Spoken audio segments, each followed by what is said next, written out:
Yeah, let's briefly talk about that because obviously that was one of the big West-East dynamics that are already is sort of. I mean, listen, if people had like I bet that ruined Pickham's on day one because so many people basically after playoffs suddenly they were all in on Mad Lions. Mad Lions is going to make semis. Or by the way, maybe they will. They actually, by the way, remind me to some degree of the old G2 before they had caps where it was like it was a best of five team. I know people used to think they were trolling when they said like, no, that team just sort of was better if you let them expand over a best of five and come back and adapt and figure out like a team's playing style. In best of ones, they were famously a bit up and down. That's why actually they weren't always True. coming out of the group. So to me, Mad Lions, like it's not impossible. I thought that they I actually think in their group, most teams can come almost anywhere. Sure, it was less likely Team Liquid.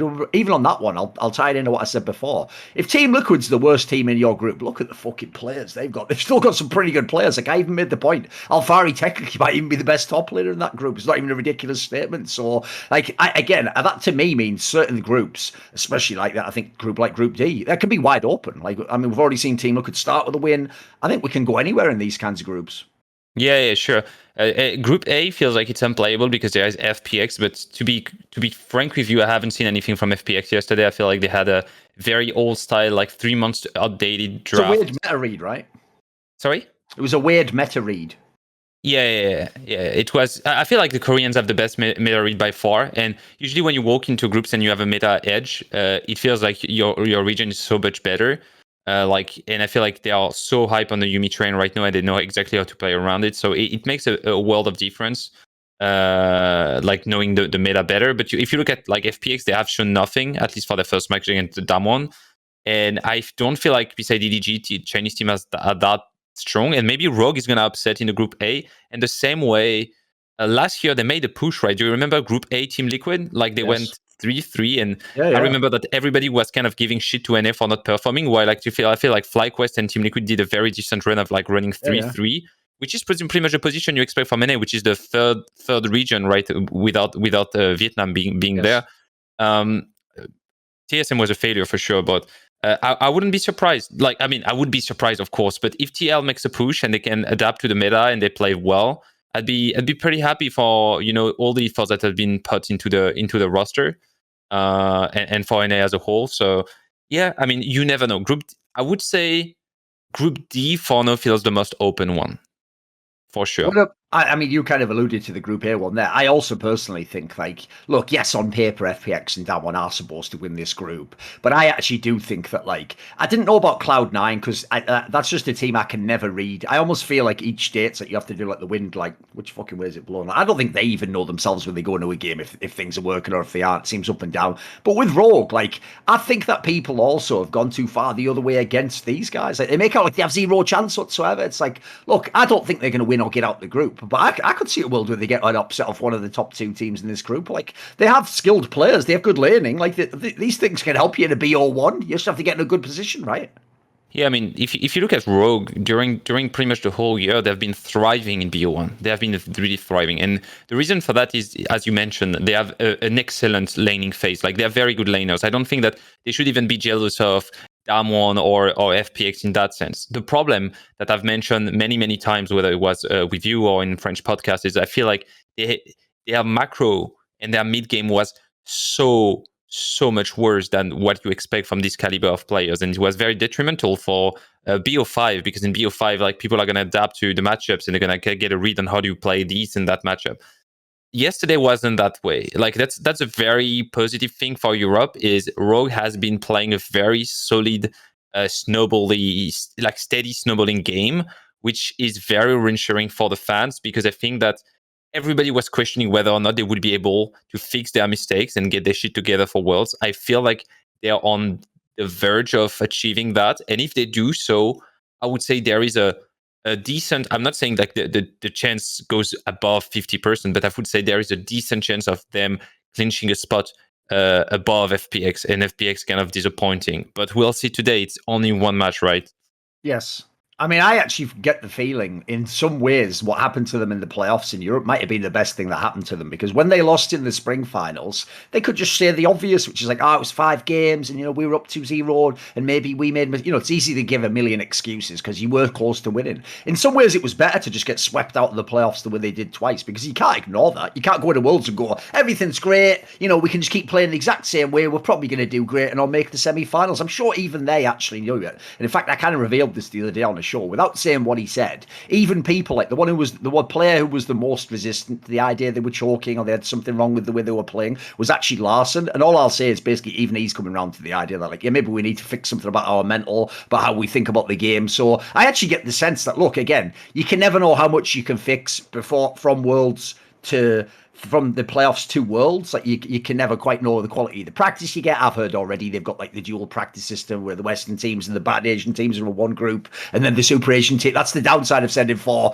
Korean and 4 Chinese. By the way, guys, they will just form like a fucking power elite where they just practice each other like that, and you're just over here practicing detonation focus me like, well, it's almost like Koreans, isn't it? Like, what do you think though? Because the question on this one is, in theory, Rogue's problem is quite a fundamental one. But what I want to know is like, how long would it take to potentially start to fix that? We're not saying fix it overnight and be amazing at it, but just start to actually make inroads to improving this area. You think it can be done in this amount of time? Or maybe they can use this group stage to power up? What do you think? I do think that what's hard in League of Legends is what Rogue already has. And fortunately for them, macro always feels very hard for like the audience, but it's not that hard. League is not that like chess. The position is not as complex, right? You have wave moving; it's very dynamic. So you kind of just know to kind of play around your waves, and you're gonna get the best out of the map. And what's hard usually is to get in that lead position where you just have to apply very specific rules on the game to kind of get a positional advantage. Rogue always win the early game. Rogue always win the laning phase. They always get this very good game, very good skirmish in the first 15 minutes of the game, get a major lead on their like win condition carry. Like that's mostly like 90% of Rogue early games. So learning that is very easy. Like it's much harder if you ask me. I don't know. I'm gonna take a team like SK right from LEC.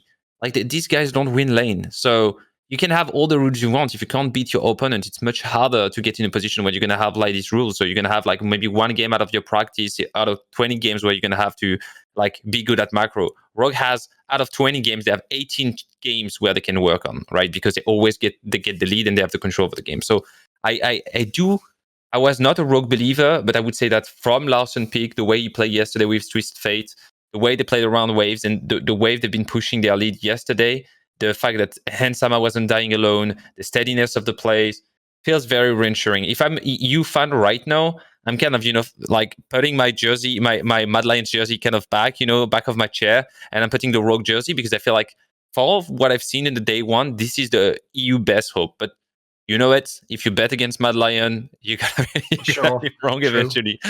That's always how it works. Sure.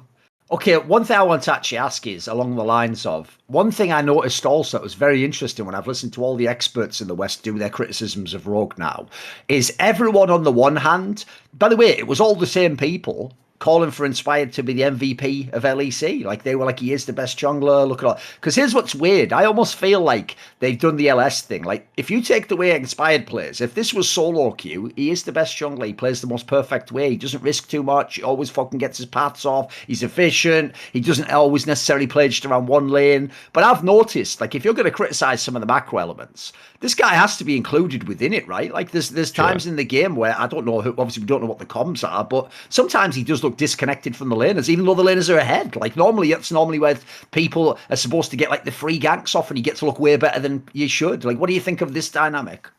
I feel like for me, there is 2 ways of playing League of Legends. I would say 2 more like big clusters.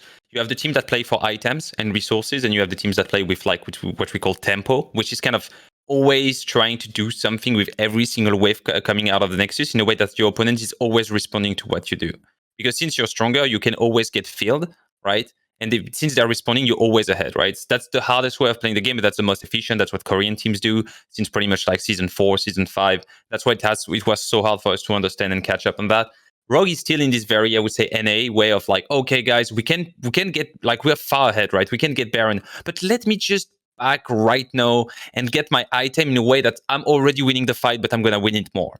Right, but I give some open opportunity for my opponent to sneak into a bush, get a ward there, like a TP flank ward, and things like that. And Rogue was this team, so I feel like Inspired was really good because jungle dictate the pace of the game. So he's playing very flawlessly. That's like not perfectly, but the very minimal mistakes. So that's why you see Rogue early game being so dominant. But when they fall into the mid game, I feel like they're just doing what you see in the solo queue. They're just farming the camps and farming their lanes and just not doing much. And then there's like, oh, we should set up Drake. And someone's going to say, oh, okay, let me just like farm 1 or 2 wave, go back, get my item, and then we do that. And as a jungle, it's very hard because if your laner is doing so, you can't be in the river. But at the same time, you have to farm your camp. And then this, like, you have this dichotomy in what you want to achieve because either you just fall behind, waiting for your laner to get his base, or you are the right position, but then you're overextending because your mate is not like following you. And it's very hard for a jungle because your agency on controlling the pace of the game drops drastically after 15 minutes, 20 minutes of the game. And I feel like this is where you feel like Inspired and Rogue as a whole was kind of like just breaking apart.